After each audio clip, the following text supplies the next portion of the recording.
बिस्मिल्लाहिर्रहमानिर्रहीम। अस्सलाम वालेकुम। Welcome back to my channel. कैसे हैं आप सब? उम्मीद करती हूँ आप सब खैरियत से होंगे और आप सबकी दुआ से मैं भी माशाल्लाह ठीक ठाक हूँ, खैरियत से हूँ। आप सब भी सदा खुश रहें, आबाद रहें, हंसते रहें, मुस्कुराते रहें। तो आज मैं अपना व्लॉग मॉर्निंग से ही स्टार्ट कर रही हूँ। तो फिर आप सब जुड़े रहें हमारे साथ। घर की क्लीनिंग से मैं फ्री हुई तो फिर मैंने सोचा चलो आज तो एलोवेरा तोड़ के लाते हैं ऊपर से। तो छत पे गए, हम वहाँ से एलोवेरा लेकर आए। असल में ना मेरा छोटा बेटा है ना अफ़ान, उसके बाल काफ़ी झड़ रहे हैं। तो मैंने उसको यही कहा कि क्योंकि अभी कुछ टाइम पहले मेरे भी बाल बीमारी की वजह से ना इतने झड़े थे, इतने थे कि कुछ ही बाल बचे थे सर पे। वो जो कहते हैं ना 4 बाल बचे थे, तो मेरा तो एक ही बाल बचा था समझे। तो मैंने यही एलोवेरा ही लगाया अपने सर में, तो माशाल्लाह उससे मुझे बहुत फ़र्क हुआ। बाल झड़ना बंद हुए, नए बाल ग्रोथ हुए। तो इसीलिए मैंने अफ़ान को कहा, मैंने कहा तुम चलो आओ, मैं ना तुम्हारे सर में एलोवेरा लगाती हूँ। तो मैंने इसको अच्छे से ना वॉश करके फिर इसका गूदा निकाला, फिर इसको मैंने पेस्ट करके ना फिर उसके सर में लगाया। लेकिन उसने ना लगवाते हुए अपनी वीडियो नहीं बनवाई। कहने लगा नहीं अम्मी ये नहीं बनाए। मैंने कहा चलो ठीक है, कोई बात नहीं, चलें फिर घर के कामों के साथ साथ कुछ बातें भी हो जाएं। तो सबसे पहले जिसने मेरे चैनल को सब्सक्राइब नहीं किया है, सबसे पहले सब्सक्राइब कर लें। और अगर आपको वीडियो अच्छी लगे तो लाइक कर लें, दोस्तों में शेयर कर लें। तो चलते हैं हम अपने टॉपिक की तरफ। तो ज़िंदगी में हमें बहुत से ऐसे मौक़ों का सामना करना पड़ जाता है कि दिल करता है कि सामने वाले का सर फाड़ दें, लेकिन दूसरे की इज़्ज़त और वालिदैन की अच्छी तरबियत की वजह से हम ऐसा कुछ नहीं कर पाते। दिल भींच कर रह जाते हैं और अल्फाज ज़बान पर आकर अटक जाते हैं, मगर मुंह से अदा नहीं होते। बहुत सारे लोग मेरी बात सुनकर आप लोग ये सोच रहे होंगे कि हाँ हाँ वाकई एक बार नहीं, 2 बार नहीं, 3 बार नहीं, बल्कि बार बार उनकी ज़िंदगी में ऐसे मौक़े आए हैं। तो ऐसे मौक़ों पर हम 2 तरह से रिएक्ट करते हैं। अच्छा, बिरयानी की तो रेसिपी मैं आपको पहले भी दिखा चुकी हूँ। मैंने आज बिरयानी बनाई है और खीर बन रही है। तो खीर में ना दूध में बॉयल आ गया था, तो मैंने उसमें 6-7 छोटी इलायची करके डाली।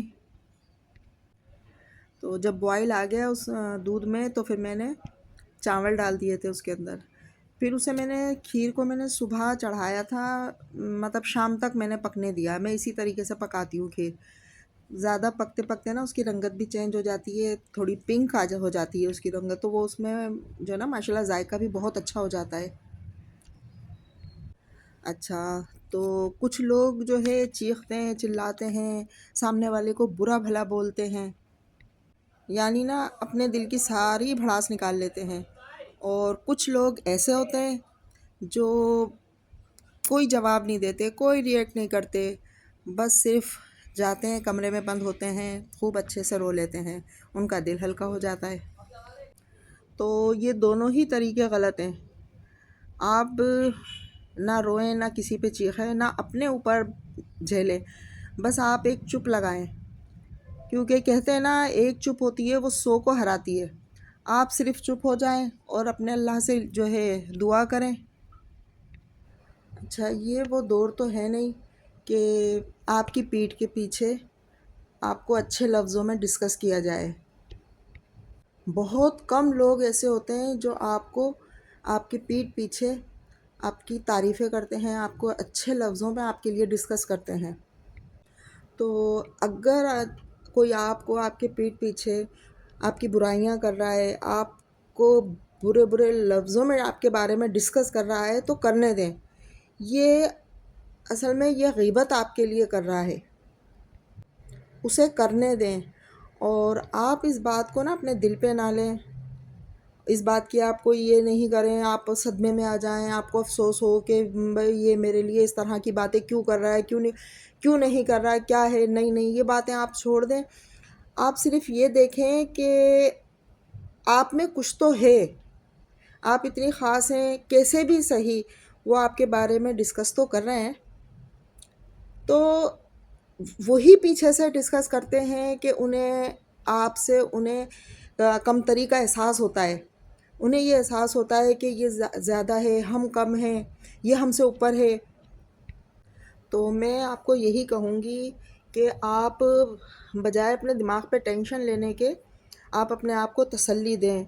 आप खुश हो जाएँ कि आप में कोई तो बात ऐसी है जिससे वो आपसे जेलस होते हैं।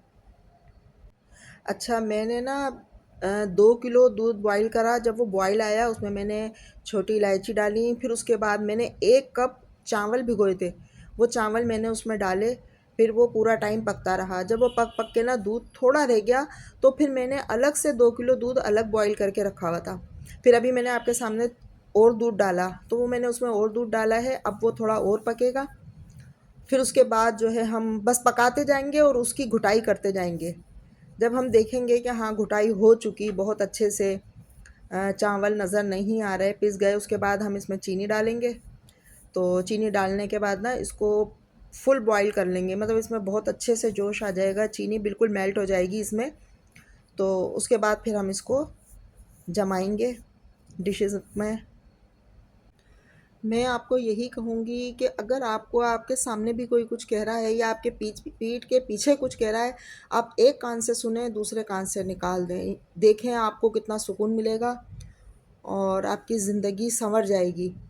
लोगों की बातों को ना दिमाग पे ना लगाएँ और ये भी ना करें भई इसने ये करा तो मैं यूँ कर दूँगी, इनको अल्लाह पूछेगा। नहीं, नहीं, माफ़ कर दें। माफ़ करें और आगे निकल जाएँ बस, और अपनी ज़िंदगी पे फ़ोकस करें। किसी की तरफ नहीं देखें कौन क्या कर रहा है, कोई क्या कह रहा है, क्या नहीं कह रहा। तो आपको इस बात से कोई फ़र्क पड़ना ही नहीं चाहिए। आप अपना एक मयार बनाएँ। जब आप अपना एक मयार बनाएँगे, बहुत अच्छे से तरक्की करेंगे, तो वही लोग और ज़्यादा आपसे जेलस होंगे। और आप ना छोटी-छोटी बातों को लेकर अपनी ज़िंदगी को तबाह ना करें, अपनी खुशियों को तबाह ना करें। अपने घर के सुकून को, अपने ज़हनी सुकून को, अपने बच्चों के सुकून को, अपने हस्बैंड के सुकून को तबाह नहीं होने दें। आप इन बातों का बहुत अच्छे से ख़याल रखें। अगर आप मैंने जितनी भी बातें आपसे कही हैं, अगर आप मेरी इन तमाम बातों को अपनी ज़िंदगी में एक जगह देंगी, तो आप देखिएगा कि आपकी लाइफ़ किस तरह से चेंज होती है। मेरी तरह ना आप ख़ुद भी अपनी लाइफ़ को अपनी आँखों से चेंज होता देखेंगी, और इंशाल्लाह हर यही आप महसूस करेंगी कि आपकी लाइफ़ बहुत अच्छे से बहुत आसान हो गई है और आपको अल्लाह ताला हर खुशी से नवाजेगा। अच्छा, एक सच ये भी है कि जो हमें सामने लोग हमें नज़र आ रहे होते हैं ना, ज़रूरी नहीं है वो हमारे पीठ के पीछे भी ऐसे ही हैं। दिखता कुछ है, पीछे कुछ होता है, तो ये भी एक सच है। आप लोग ना कभी भी अंदाज़ा नहीं लगा सकते कि जो हमारे सामने हमारे साथ इतनी मोहब्बत है दिखा रहे हैं, वो हमारे साथ मुखलिस है या नहीं। ये जज करने के लिए आपको बहुत ज़्यादा टाइम देना पड़ेगा, लोगों को परखना पड़ेगा, उन्हें देखना पड़ेगा कि कौन कैसा है, क्या है। तो ये सब इतना आसान नहीं है, और आपको बहुत दूर तक जाना पड़ेगा ये देखने के लिए कि कौन हमारे साथ मुखलिस है, कौन हमारा सच्चा है। तो मैं तो आपको यही कहूँगी कि आप इसमें पड़े ही नहीं, इस चक्कर में नहीं पड़ें। आप अपनी लाइफ़ को अपने बच्चों के साथ, अपने घर के साथ बहुत अच्छे से लेके चलें। किसी की कोई टेंशन दिमाग पे नहीं रखें। अगर आपका ज़हन सुकून में होगा ना, तो आप ख़ुद भी सुकून में होंगी। जब आप ख़ुद सुकून में होंगी, तो माशाल्लाह आपकी इंशाल्लाह सेहत भी अच्छी होगी, और जब आपकी सेहत अच्छी होगी, तो आप अपने बच्चों का, अपने घर का, अपने हस्बैंड का, सबका बहुत अच्छे से ख़याल रख पाएँगी। क्योंकि एक हाउसवाइफ को अपना घर अच्छे से, अपने बच्चों को अच्छे से लेके चलने के लिए ना, उसका ज़हन भी मतलब सुकून में होना चाहिए। उसको ज़हनी सुकून होना चाहिए। तो ज़हनी सुकून उसी वक़्त है कि आप हर चीज़ को इग्नोर करें। कुछ आपने सुन लिया है, एक कान से सुन लें, दूसरे कान से निकाल दें। अपने घर पे, अपने बच्चों पे फ़ोकस करें। अच्छा, बाज़ जगह ये भी होता है कि हम ये सोचते हैं कि भई जो है इसने हमें पूछा, नहीं पूछा, क्यों नहीं पूछा? इसने हमें बुलाया, क्यों नहीं बुलाया?